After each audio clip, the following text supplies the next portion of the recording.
Om Namo Narayana. Welcome back, everybody. Today we are talking about some hot issues. I've talked about them slightly before, but today we're going to dig in even deeper.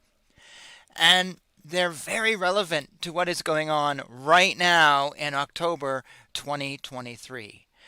So, my original plan for today's show, while I'm talking, and I put on some tilak here, my original plan was to read this article on the cancellation of Christianity and relate it to what I believe is the bigger picture, as in the cancellation of anyone who is religious. I believe we're all in the same boat. And you may say, no, no, but I disagree. And I was going to talk about that. And I found this article maybe like 2 months ago, and I was redoing sort of my lineup of upcoming shows and figuring out what I wanted to talk about and what I wanted to say. Because, you see something, but you don't want to talk about it yet, or you postpone it, or there's other things you want to discuss. And, anyways, I'm programming it out, and so then I put this episode in. And then Israel and Hamas happened. And this is absolutely horrific what is going on over there. And if you do not think it's horrific, then you have no soul, and you have no heart, and you are not human. And it doesn't matter which side you agree with or disagree with. What is happening is horrific. There is no way I can see someone who has a soul going, yes, babies with no heads. No, no, no, no, no, no, no, no. You are a horrible, cruel person.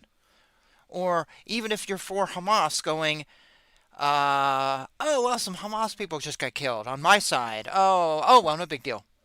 No, no, no. Either way, no matter what, this is horrific. And being that this is a religious channel and I cover a little bit of this and a little bit of that, I began realizing that I need to talk about this. I need to mention this. But what do I say? Other than, you're heartless if you don't think it's horrible what's going on. And actually, war in all forms is horrible. Doesn't matter who was right or who was wrong. War is horrible.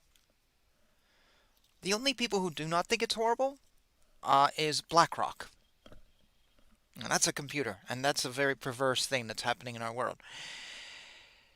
So again, thinking about this, going, I got to talk about this, but I don't know. And then I found this article, and I think I mixed this poorly, so it's not going to really show up on the screen. Doesn't even show up in my mirror. um, and then I found this article, and I was like, okay, let me share this article with everybody. And the interesting thing is that the original article I was going to read today, from the Christian perspective, is prophetic. Uh, the article that I found yesterday before work is the realization of that prophecy. I was like, oh my God, this is absolutely perfect. This is exactly what I want. Let's do both articles today. So this is going to be a bit of a long show. And let's try this one more time, and then I'm just going to give up because you know what? You can barely see it. Doesn't matter. It's the thought that counts, right? Because you know what? Before we get into some heavy politics, I want to sell you something. to quote Mr. Reagan. So I wrote a book. I talk about this in every episode because I'm really, really proud of it, and I really want to share it, and I want people to read it. And it's a mystery story called Soundtrack for a Murder in Maine that you can't really see because my light is so bright. There we go. Soundtrack for a Murder in Maine. It's a mystery short story with Carrie Street, the rock star private investigator, the beginning of a new series of short stories that I'm working on featuring a guy who solves mysteries related to music in some way, shape, or form. And these are actually based on my experience playing music. You can see my bass behind me, and musicians I have known, and I've tried to make this as realistic as possible. Something I didn't necessarily see in other books that concern music.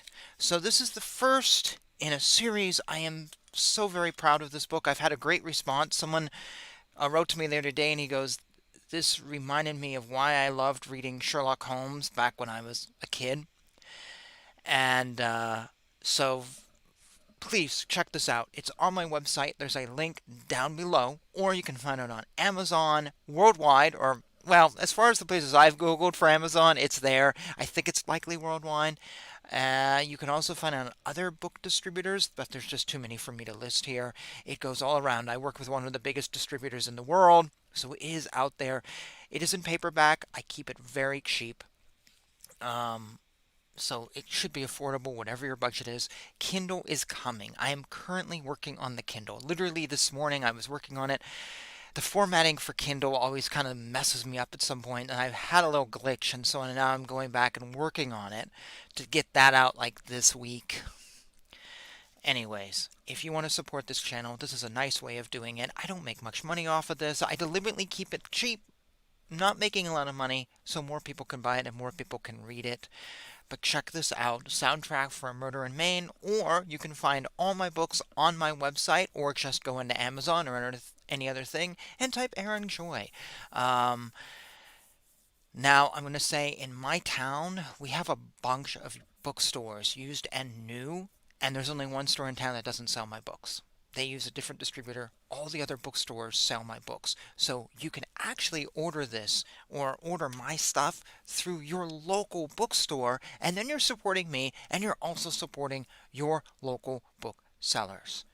And in a very international world, I swear that the local thing just often gets lost. So there you go. Check it out, Aaron Joy.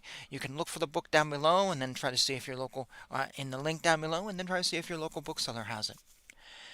Now, let's move on to something that is heavy. We are not going to be discussing history today. This situation has long historical roots. We are not going to be discussing the Bible. Though I was arguing with someone the other day on Facebook who is pro-Hamas. They are a conservative Christian who is pro-Hamas, and I questioned them on that. And you know what they said to me? Learn history and read the Bible, then you'll understand. So I'll understand why another friend of mine now posts Nazi salutes and is a Christian but is praising Islam as the way. I'll understand if I read the Bible? Really? So if I read the Song of Solomon, I'll understand Nazism? No. Get out of this ignorant world. This history is bigger than just the Bible. You're not going to get anything from reading that. It's bigger than so much. So we're going to try to talk about it from a slightly different perspective today and more interesting. Now, if you haven't figured it out, I am pro-Israel. I'm absolutely pro-Israel. Israel has its problems. Not going to deny that. Israel has caused trouble. Not going to deny that. And I'm not also going to deny that maybe Hamas has a case for wanting to attack. Okay? But I am pro-Israel. And I can see no argument why I shouldn't be. These people online I was arguing with, read the Bible, were telling me that the reason I should be pro-Hamas is because Jews are evil and they take over the world. I've dated Jews. I've worked with Jews. I've been to synagogue. People think I'm Jewish, but I'm not, as far as I know. Here's the thing. I don't know why I should consider them to be evil. They're just like everybody else. Some people are evil, some people are not. I don't think that Jews are more evil than any other group, than Japanese or Chinese or Icelanders. Doesn't matter. They're just people. People come in all shapes and sizes, whatever their ethnicity is. And I won't stereotype an entire group or hate an entire group because some are evil. No more than I will hate some Germans because some Germans are evil. So this person said to me, oh, well, Germans, I'm not German, sorry, Jews, they're just, so bad and they do all this. And you know what I wanted to say until I just said it's not worth it? I wanted to say, well, maybe the reason they run the world and the reason they're so successful is because they haven't given up on life. They don't live on welfare and public housing because, work makes me depressed, so therefore I can't work.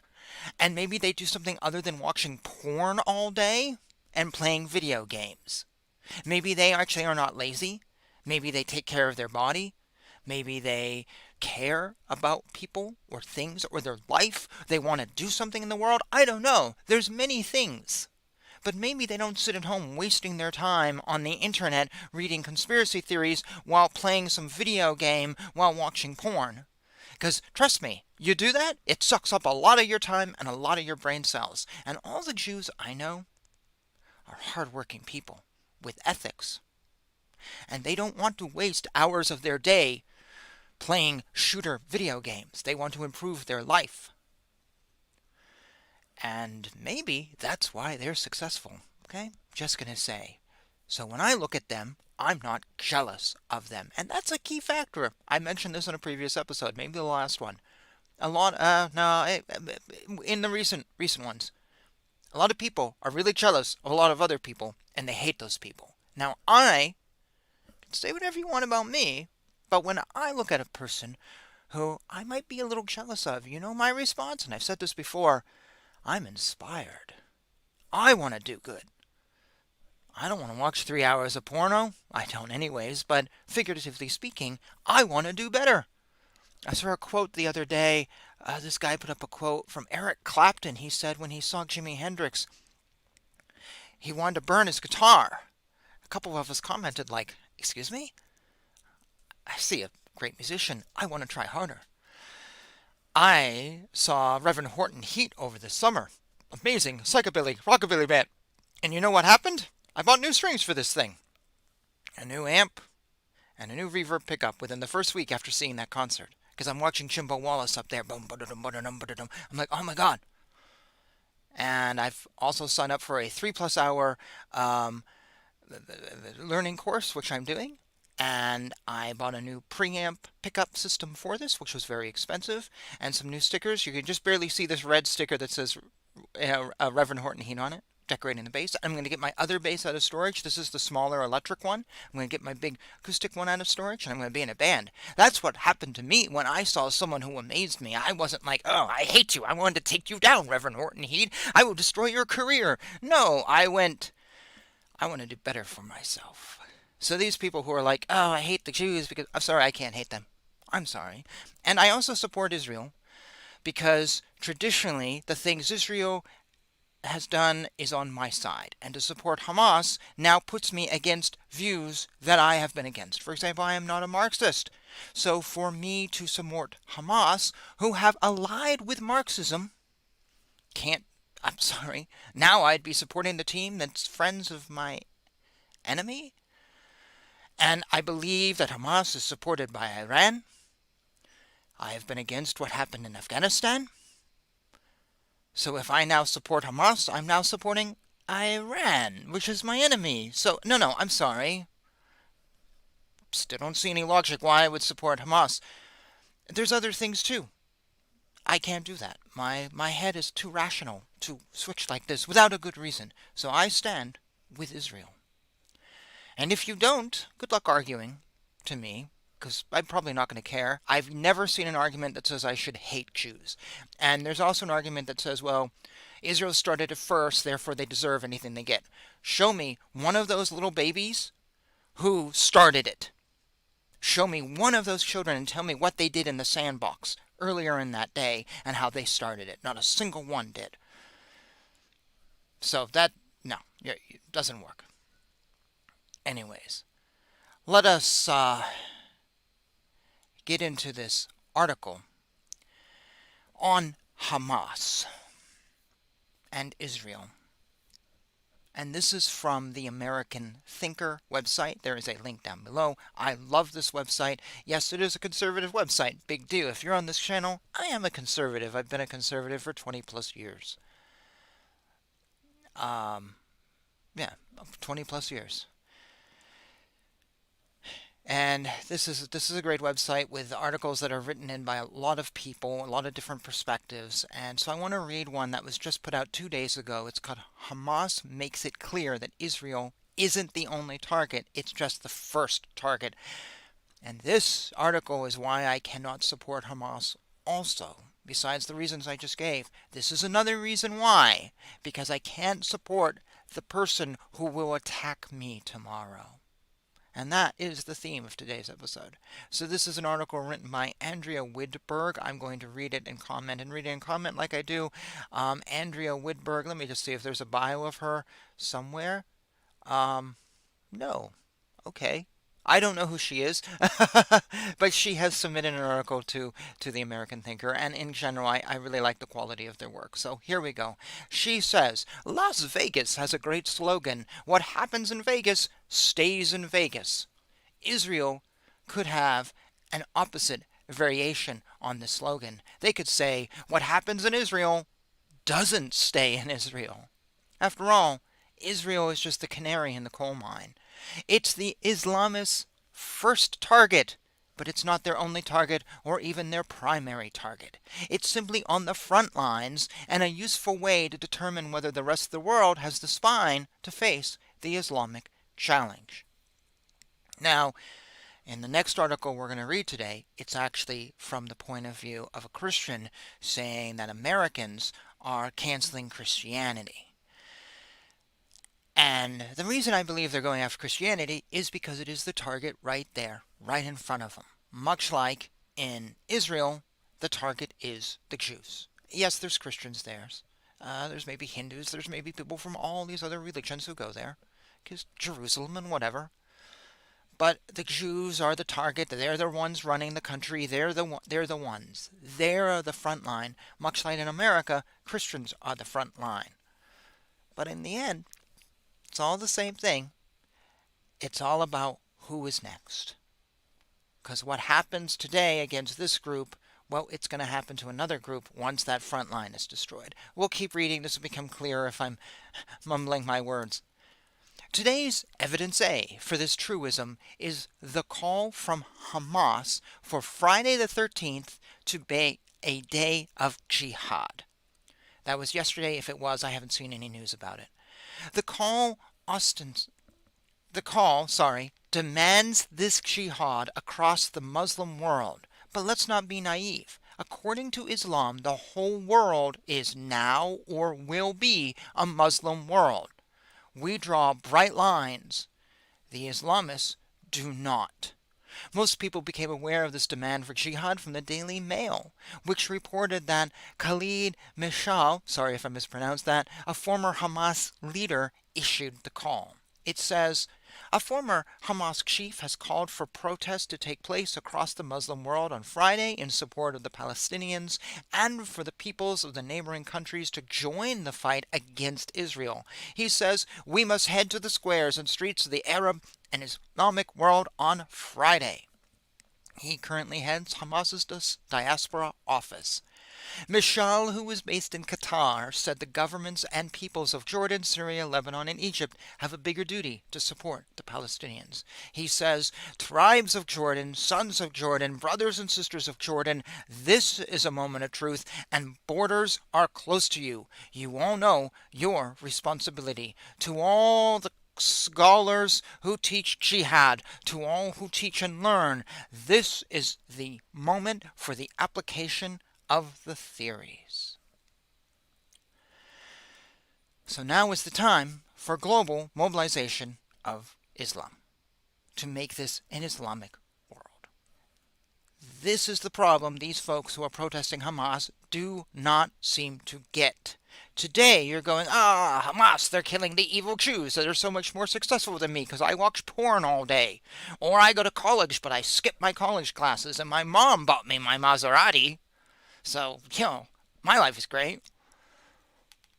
Tomorrow, they're going to be after the Christians. And maybe those college kids will be like, Christians are so bad. They misgendered me. And they talk about hell and they talk about sin. And, but the next day, they're going to be after the atheists. Oh, wait a minute. I'm an atheist. Oh, wait a minute. You want me? What if I've supported you this whole time? Hamas is going to be like, yes, we told you from day one. This is what we're about. There was just a reveal the other day, I forget who it was, who read the charter of Hamas from like 20 years ago, and it literally calls for, this is worldwide. This is not a small thing. Just get rid of the Jews and sit back and relax. No. This is about the world. And this is what Hamas wants. So if you're supporting Hamas, you are supporting your destruction tomorrow. We already know Muslims go against um, Hindus because of India. I mentioned that to a neighbor last night, an old woman who lives next door. We were talking, and she goes, she kind of looks at me like, yeah, yeah, I guess so. Like, because us Americans don't know anything about India. But we only need to learn a little bit to see what the goal was there that didn't quite pan out, but they were looking to take over. I believe Buddhists will eventually be on the target. They're a little far away right now, and there doesn't seem to be any reason to bomb China. I don't even think you want to. That might not really go over well. But Japan targets Southeast Asia, lots of Buddhists. There's a large Muslim community in those. I know Southeast Asia has one, and you often hear it in the news where they're fighting. Maybe not in America. People care about the news, but it's a sign of what is happening in the world. They want to go over them to get rid of to those places and those people there. They'll get after them at some point. I'm sure there was maybe riots there yesterday on Friday the 13th for this jihad. There wasn't here, but that doesn't mean in Southeast Asia there wasn't. I just don't get the news from there. There may have been. They may take that warning very seriously there and go, oh shit. You see, this is the goal, to go after everybody. Oh, they're going to go after people in LA who do yoga and declare, I just love trees. They will. You support Hamas today, tomorrow they'll come after you and your trees. Why? Because there is nothing in the Quran that says just love trees instead of God. And do yoga, which is not Quranic. It is Hindu. They got that. They don't steal yoga, as far as I know, to make Muslim yoga. Actually, some people do, I think, and there's actually a push against it, which we don't see here in America, because we take everything and whatever. They will come for you, and your loving of your trees won't matter because you're not following the Quran. And I've read the Quran a couple times, and I've read books about Muslims. I should just let you know I have dated Muslims, and I've worked with Muslims, and generally I like Muslims. I just don't like the ones who want to kill me. And I don't support those who kill me. I don't support anyone who's out to kill me, and neither should you. Because that is what is going to happen next. The Jews are today. They've already declared, mobilize the world. The Zoroastrians are next. The African pygmies, South African pygmies, the Asatru, Odin followers. You're all a target because none of you are Muslim. This is cancel culture at its finest. Let's keep reading this article. But Michel isn't just a has-been Hamas leader trying to find relevance. In fact, he echoed verbatim Hamas's official statement about a general mobilization for Muslims to rise up around the world. I encourage you to read the whole darn thing. For now, here are just a few key statements. Declaration of General Mobilization next Friday, Al-Aqsa Flood Friday, in support of Jerusalem, Al-Aqsa and the jihad wagging Gaza. Sorry for mispronouncing this. My Arabic is absolutely atrocious. Palestine and its steadfast people standing their ground call upon you from the heart of the Al-Aqsa flood battle. Answer the call, muster your energies, and mobilize in numbers, both light and heavy, to support Jerusalem, Al-Aqsa, and the jihad waging Gaza. First, we declare next Friday, the Friday of the Al-Aqsa flood, as a day of general mobilization in our Arab and Islamic world and among the free people of the world. It is a day to rally support, offer aid, and participate actively. It is a day to expose the crimes of the occupation, isolate it, and foil it, all in aggressive schemes. It is a day to demonstrate our love for Palestine, Jerusalem, and Al-Aqsa. It is a day for sacrifice, heroism, and dedication, and to earn the honor of defending the first Qibla of Muslims, the third holiest mosque, and the ascension of the trusted messenger. Second, we call upon our rebellious youth throughout the West Bank, in its cities, villages, and uprising camps, in the streets and neighborhoods of Jerusalem, and the squares of the blessed Al-Aqsa Mosque, to rise up, join massive demonstrations, and shake the ground beneath the feet of the Zionist invaders and their settler gangs. engaged with their soldiers and cowardly army in every place, affirming the unity of destiny and the path towards Jerusalem and Al-Aqsa, liberating them from the defilement of the Zionist occupation. The end of that quote. To continue reading, if anyone doubts that this is a call to global jihad, remember a few things. In the Muslim world, Israel is the little Satan and America is the great Satan. Iran doesn't just say death to Israel, it also says death to America. The fact that Iran is Shia and other parts of the Muslim world is Sunni is nearly irrelevant at times. For Muslims, the first order of business is to destroy the West. Later, the victorious Muslims will engage in the necessary internecine wars for total domination. The wars in Afghanistan and Iraq didn't trigger 9/11. The order was reversed. First came 9/11. That was a jihad too. Islam has been at war against the world for almost 2,000 years. I can't say it any clearer. Of course, I did already say, and I want to emphasize this again, not all Muslims are joining in on this. Not all Muslims want to destroy America. Some do, and some live here, and some are in government. You know who I'm talking about. Some don't. I've met some that are wonderful people. Wonderful people who I still work with and communicate with. I just got an email from one the other day because I sent him something I did. I sent him my book, actually. I had a Muslim who wanted to marry me to get her green card. She'd had gotten married and divorced by like 5 years old because her husband had died because he was really old. And it was a trouble because she didn't have a death certificate. And I was like, sure. I've studied Islam a little bit. I haven't learned Arabic, but I've studied Islam. I've dated Muslims. They're great people. So I'm not condemning. I'm just condemning those who want to kill me and destroy my society. And I do not want my society destroyed. And neither should you. Because what will replace it? Well, it will be Islam. And are you willing to live under Islam? All these girls in colleges who are going pro-Hamas. Are you willing to live in a world where you're not allowed to go to college? I'm just asking. Of course, it'll mean you won't have any college debt, but you also probably won't have a job. So I'm just wondering, are you okay with this future? To continue reading this, after the Muslims conquered the Middle East and North Africa, they turned their attention to India, as I already mentioned, and Europe to the east by Byzantium, that being Istanbul and the Ottoman Empire. They engaged in constant incursions against Europe. We think of Vlad Dracula as a man so cruel he inspired the ultimate vampire legend, but his cruelty has a context which was pushing back against the equally cruel Muslims invading his realm. His was a defensive war, not an offensive war.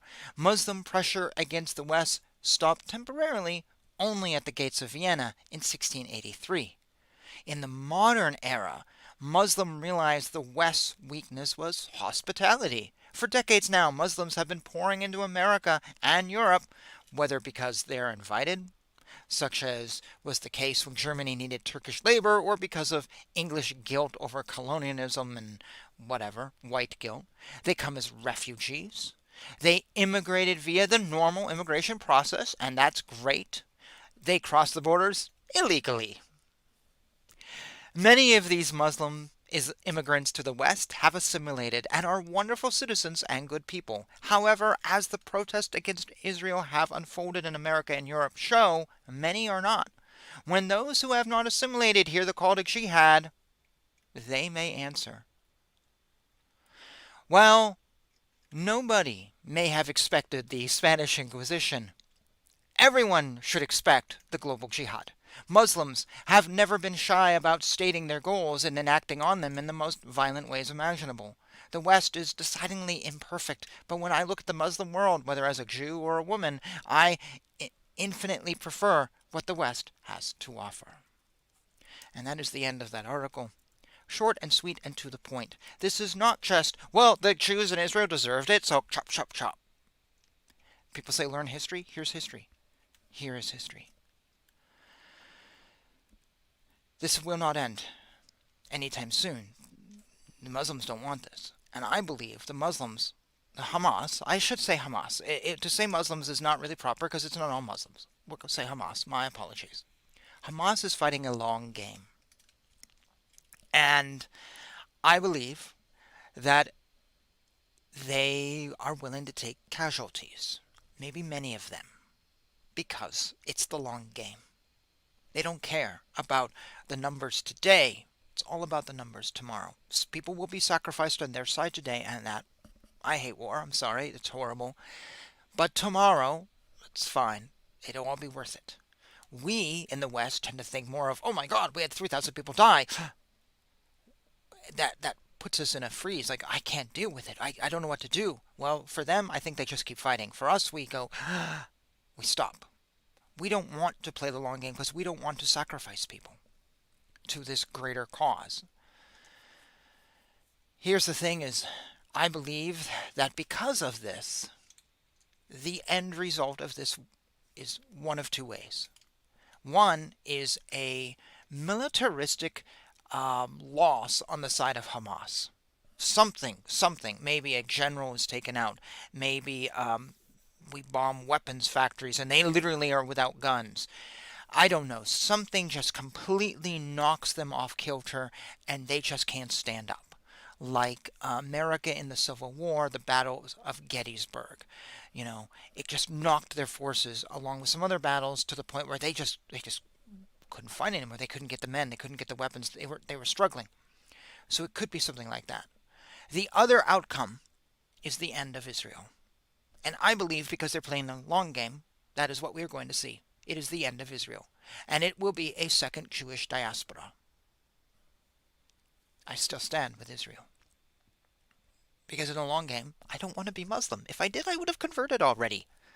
Honestly, in my world of discovering religions, if I wanted to be Muslim, I'd be Muslim. If I want to live in a Muslim country, I've had the opportunity. I've lived abroad in 2 countries. I could have, whatever.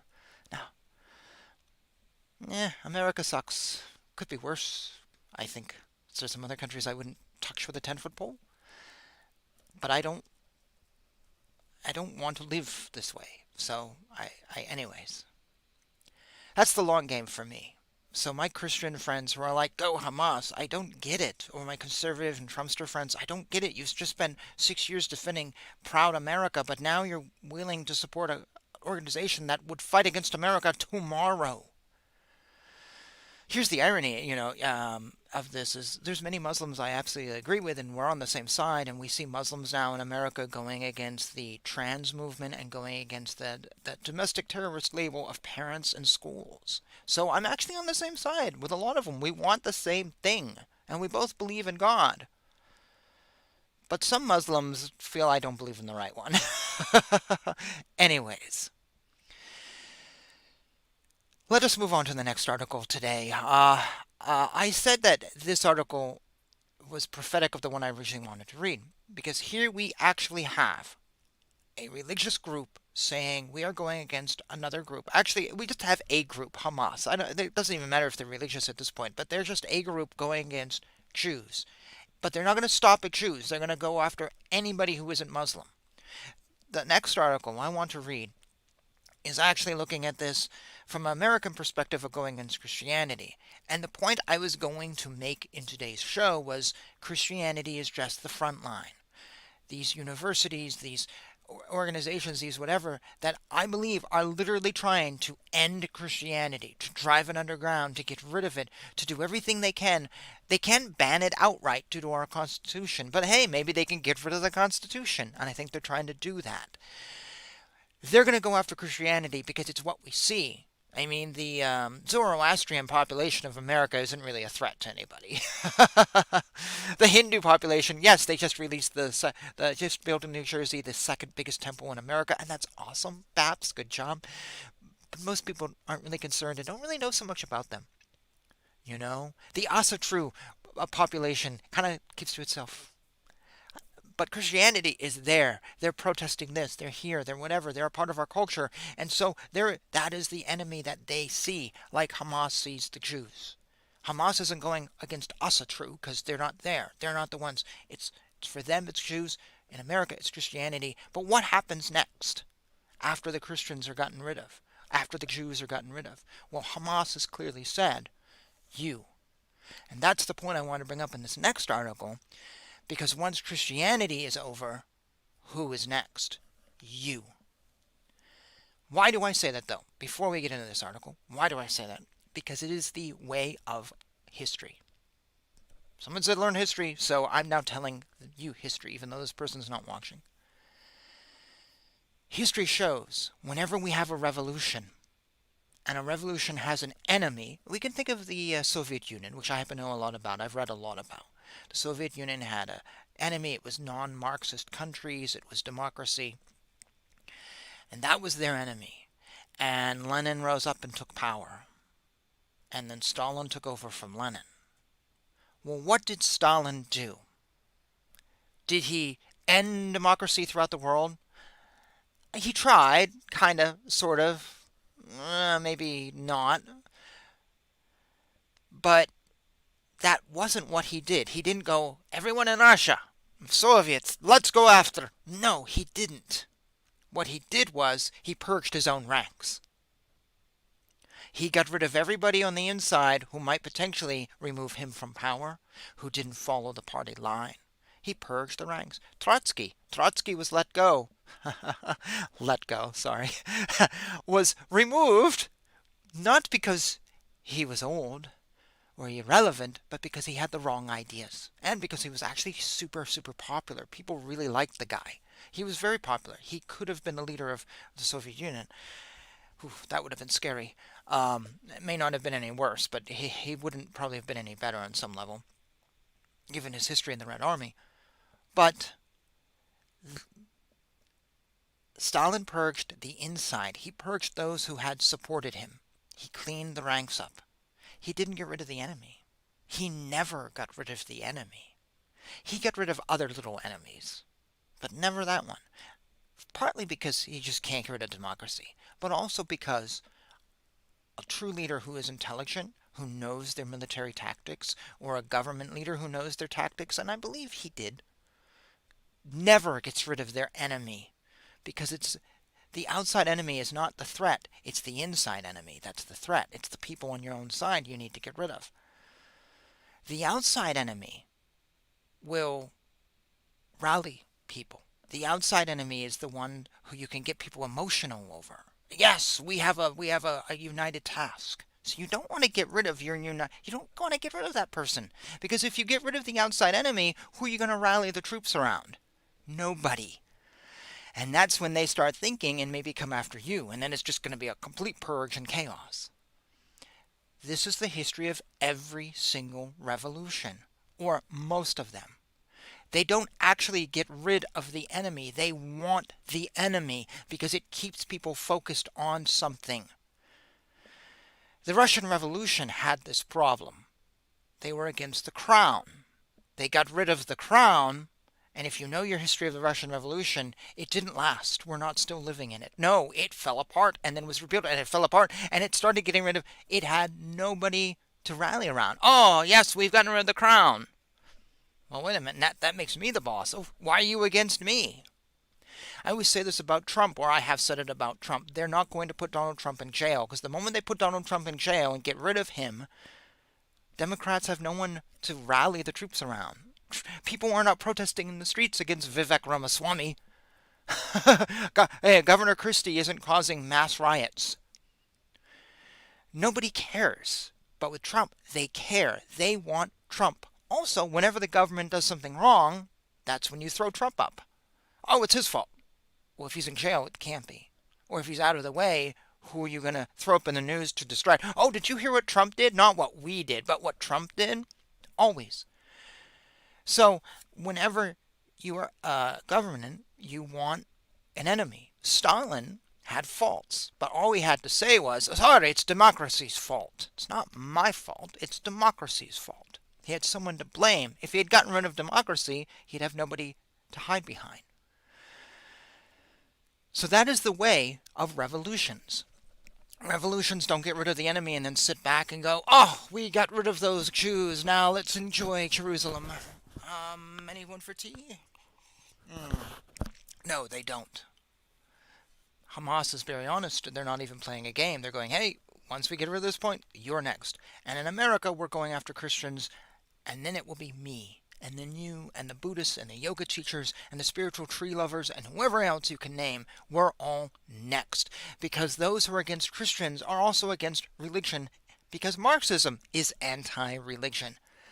And these are all Marxists who want to take the world and make it a better place, but not really for you, not really for them either, as they'll find out. But first they have to get rid of religion. Christianity's on the front line, then they'll come after me. And then they'll come after anyone else. And while I may have theological disagreements against Buddhists or against New Agers, we will all be on the chopping block. So I am saying, if you see these threats against Christianity, don't go, well, they deserved it. Or see these threats against the Jews, they deserved it. Because you will be next. We are all in this together. Anyone who is religious is all in this together. That's my big message for today. If you take nothing else, we're all in this together. We all must fight for our survival. I personally would like to have a world with Muslims, Jews, and whatever, we all live together. But there are some Muslims, some, who don't want that. They want they are taking their book and saying, no, this is what the Prophet said, and this is what we must do. And I got that. I totally understand that. But a lot of us don't want to do that. I'd rather have us live together, but we will see. Hang on one second. Let me take a drink and then we'll read this article. Today's a very hot episode. I'm getting into politics and stuff, which I actually really like and really pay attention to. Probably someone's going to try to cancel me over this. You'll just make me more famous. I could use the views, actually. And I'm not that famous, so I'm a nothing. So I want to read an article now from the College Fix. College Fix. It's a great website. I actually subscribe to this. It's a conservative website, again, that's talking about what is going on in our colleges. And you may not really think this is a big deal, but just remember, anyone who's in college today may be your city manager, your senator, your whatever tomorrow. And if they scare you with what they're doing in college today, they will scare you tomorrow when they are on the city council. Yeah. So anyways, this is an article that came out October 3rd. So it actually wasn't as long ago as I thought when I saw this just a few weeks ago. By Blake Morrow of Clemson University. I do not know where that is. And the name of the article is, actually this might be Canadian, so the name of the article is University Cancels Plan Talk on Christianity's Influence on Civilization. A public university in Canada recently cancelled a speech set to be given by a high-profile Christian speaker after one student complained. The University of New Brunswick's philosophy department invited Corey Miller, president of Ratio Christi, a U.S.-based Christian campus apologetics organization, to speak on September 21st on whether Christianity is good or bad for the world. Okay? Miller told the College Fix the title of his speech was initially, "Is Christianity Good or Bad for Civilization?" However, he said, to appease some concerns, he changed it to Religious Beliefs, Axiological Reflections on Western Civilization. That passed muster. Yet one student still raised concerns to faculty about Miller, which led to the talk's cancellation, according to emails reviewed by the College Fix. Quote from Robert Lammer, the chair of University of New Brunswick's philosophy department. He said in an email, the student was not stridently angry, but was concerned that you might have anti-LGBTQ views. I just got to pause here. This whole anti-LGBT or pro-LGBT or trans thing, it's just, you don't even know what this guy said. It may have nothing to do with sexuality, but you're canceling him because you think he may hint on something that might go against you. Oh, this is so bad. And yet it's this side that canceled him to go, well, the other side never wants to talk. Conservatives never want to have conversations. Well, you cancel them before they do. That's how you, and then you blame them. Oh, this drives me crazy. We can't function in a society if everyone is canceled who speaks something that you don't like. Oh, wait a minute, wait a minute. Actually, we could function. It's called the Taliban in Afghanistan. That's what they do. So all you Christian conservatives who are pro-Hamas, who have spent the last 6, 8, whatever years being anti-woke progressive, where everyone is canceled for the wrong thing, Hamas will do the exact same thing. Except woke progressives just cancel you. Hamas, I don't know if you could be woke Hamas. Hamas kill you or put you in jail. And it's not fun. I actually read a book by a guy who spent 2 years in prison in Iran or Iraq for his religious beliefs. Because it's the exact same thing you've been protesting against. So why are you suddenly for this world? I don't understand. To continue reading, the controversial headline was a story published in May of this year by the Daily Signal titled, Christian professor who nearly got fired for wrong think on LGBT issues now leads campus ministry. So Miller, a former ethics professor, discussed his teaching methods regarding homosexuality in the interview in the Daily Signal. He said, we were talking about human sexuality, and I gave another viewpoint in addition to the textbook. And I happened to have a student in the class that semester who is a former pastor who had turned gay and charged me with creating a suicidal environment. Honestly, I don't even remember what 99.99% of my college professors said. And a lot of what they said I didn't actually like or care about. I can't even imagine someone saying something that drives me into suicide simply by giving another point of view from the textbook. So oranges are great food. No, oranges are not. Oh, it's suicidal. I can't have diversity of thought. That makes me suicidal. You need therapy. With the pro bono help of the conservative law firm Alliance Defending Freedom, as well as the 2 atheist students from the class who defended Miller, he said he was exonerated. The controversy, which took place well over a decade ago, is something Miller has been very open about, also speaking to the College Fix about the experience in May 2019. But the University of New Brunswick's faculty appeared unwilling to risk its public image by hosting Miller, who had been in this suicidal gender scandal. My words. I and my colleagues were concerned about the effect the headline might have in terms of creating controversy around the lecture series, resulting in its cancellation by university administration, Larmer told Miller in an email. So because you were involved in this controversy a decade, we don't want you now. Well, that is the way society works, sad to say. But still, you canceled the speech. You don't even know what... It's not even a topic that is related to the controversy. That's the horrors of cancel culture. And what people in media who have been pro-cancel culture have discovered when something from their past has been pulled up. Like a Twitter post from way back when. Doesn't matter anymore. Anything you say can now be used against you 50 years from now. Miller said he believes the University of New Brunswick's faculty ultimately decided to cancel his speech because they thought they were already under the spotlight by the university for being a bit more Christian and conservative at a secular university. They speculated that it probably wouldn't be worth the risk because they thought that this probably would explode. So they canceled him and how it exploded. However, the University of New Brunswick argues the cancellation was mutual, beginning when the university's philosophy department became aware of a recent controversial headline concerning Dr. Miller. Both Dr. Miller and the department felt that such a controversy might prove a distraction, diverting attention from where we desire to achieve, from what we desire to achieve in offering a lecture series in the philosophy of religion. After discussing this matter and in light of the fact that the lecture had not yet been advertised, Dr. Miller and the department mutually agreed that the best course of action was to cancel his talk, said in an email by the college representative.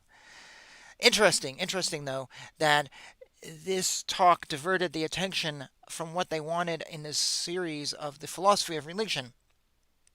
So are you telling me that no other religion that's discussed in this series has any issues with LGBT people?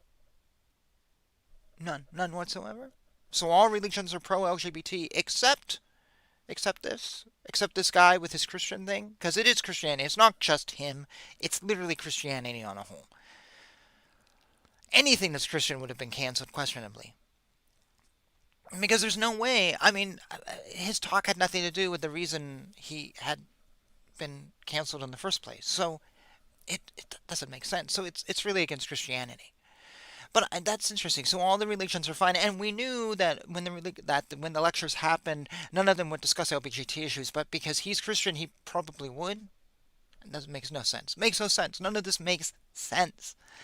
This is really this all this is just the cancellation bit by bit of Christianity whenever they can. We see this all the time. Christians being canceled one after another for this or whatever. College talks, whatever. Oh, a Christian's coming to university. No, this isn't just one situation, but they're all over the place. You never see anything about a Buddhist being canceled, a Hindu being canceled. Actually, it's diversity. You never see a Zoroastrian being canceled. You never see an atheist being canceled, but you only see Christians. This is about the attack on Christians. But really, it's the bigger picture is the attack on religion in general. Let's keep it going. Miller's talk was canceled by the University Philosophy Department just days before the event, the emails show, and Miller said he did not mutually agree to the cancellation. He said, "Did I realize in that phone call, given the circumstances, that my coming might pose a risk to them if their speculation came true? Yes. That doesn't mean I agree with the cancellation, especially based on fearful speculation." He said the bigger issue is the ramifications from the decision on free speech and diversity of thought. Addressing what happened to him will have a chilling effect. He said, "For Christian professors to operate, you're operating clandestinely. And that's why I'm not surprised by the fear and trembling by that department at the University of New Brunswick. Debating competing ideas is healthy," he said. He actually added that more appropriate reactions might have been to invite the concerned student to write a reaction paper to his talk, or to invite someone to give a opposing viewpoint to offer balance. But he says, but instead they acted sheepish for no reason, and as a consequence have become part of the cancel culture problem. Despite the cancellation, Ratio Christie plans to advance diversity of thought at the University of New Brunswick, as the organization is currently in the process of starting a chapter there. Fascinating. That last line, this Christian group is looking to promote diversity of thought after having been cancelled because it goes against diversity of thought according to their side. It's anti-diverse. No, the other side is diverse, but they don't want the idea, so we have to cancel. As I said, though, this is just one article about one person complaining, but they take down this whole thing, which is insane. But it's also Christianity, and one person had a different opinion, and now we're going to have a talk, and that a talk might have opinions that we don't like. We have to get rid of it. We have to get rid of it. Show me where an LGBT speaker is going to be gotten rid of who's speaking on Christianity. Never.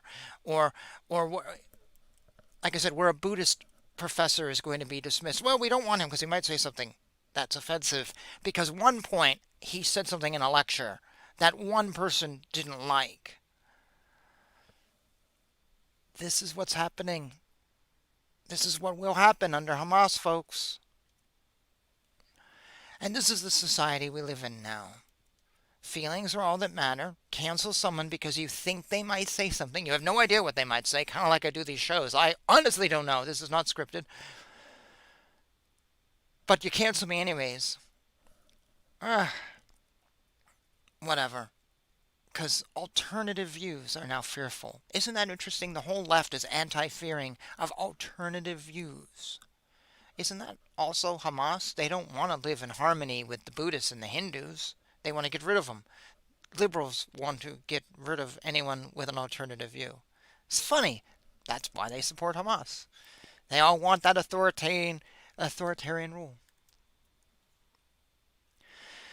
So, I have said a lot over the last, I don't know how long it's been that I've been talking. Hour, I knew this would go long.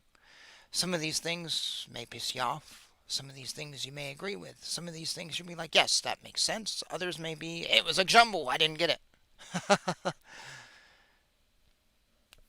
My apologies if it was a jumble.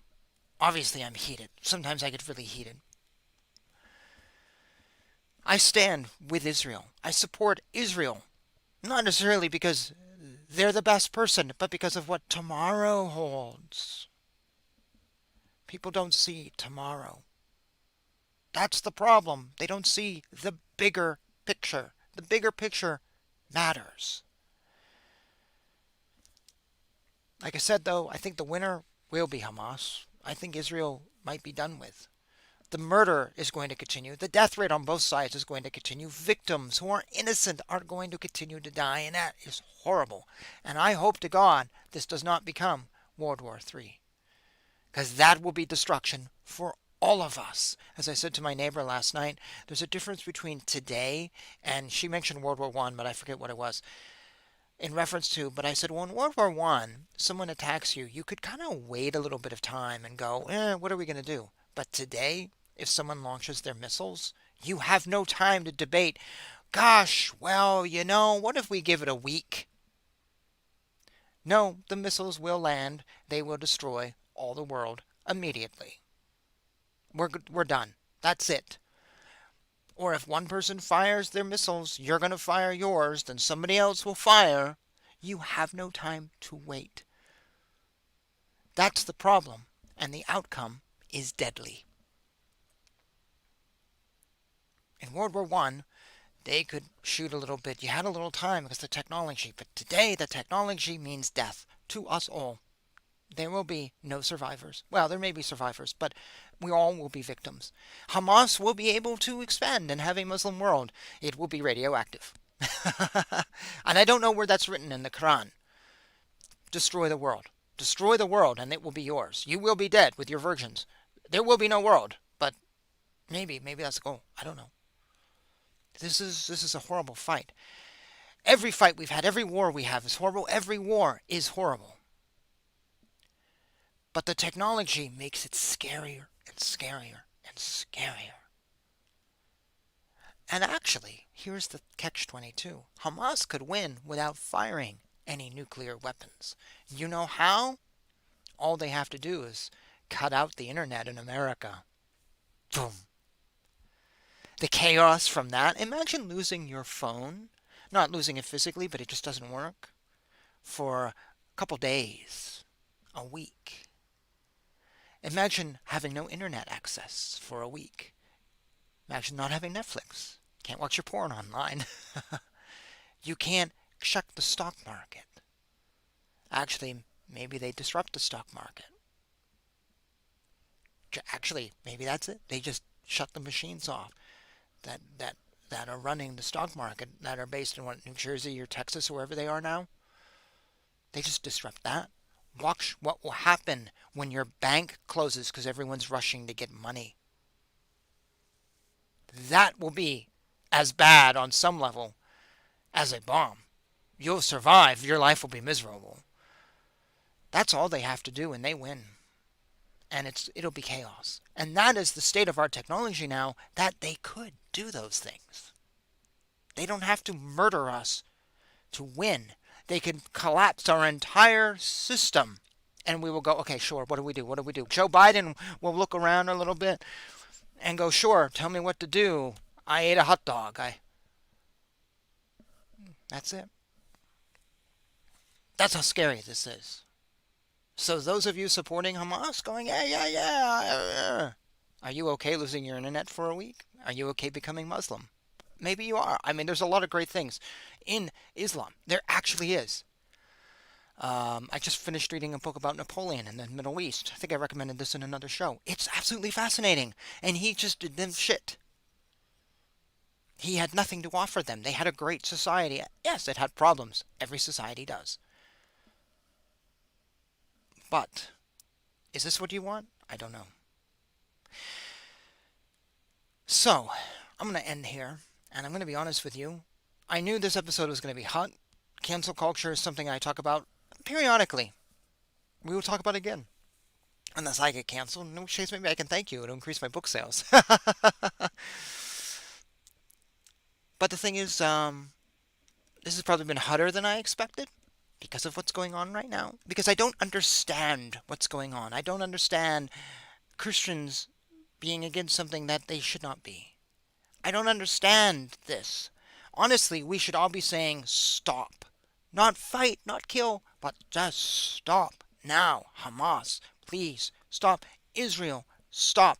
Everyone, ceasefire. That's the message we should put out. I don't think there's a solution where any side's going to be completely happy, but let's stop before people get killed. I do not approve of murder. I really don't. I do not like killing. Yes, it's supposed to be done sometimes.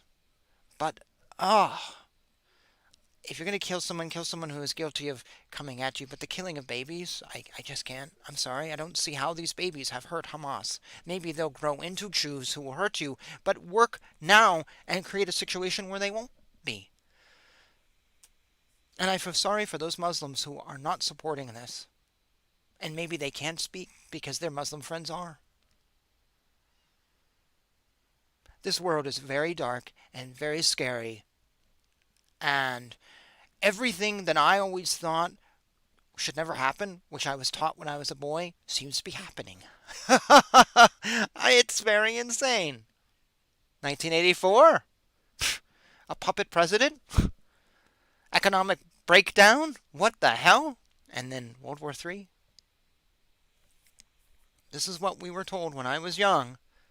This is what my teachers taught. Don't do these things. Today, I guess teachers don't teach that. I guess they're teaching about gender and sexuality now because they're not teaching about what you should avoid because we seem to be falling right into it. It scares the living Jesus out of me. And I'm glad I'm older. I'm glad I'm 46 because I'm looking at retirement in 25 years. The world will probably still be here. But if you are 20 and you're just graduating from college and you want to start a career, oh my God. What a horrible world to be walking into. There are so many things tearing you down before you've even had a chance to stand up.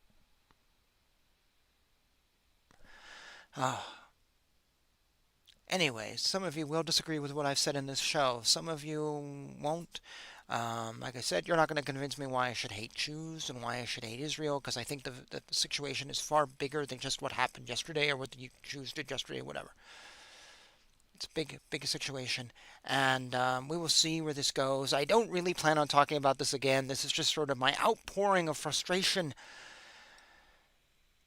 I think in another episode I'd like to talk about prophets. I have an episode coming up on rap music.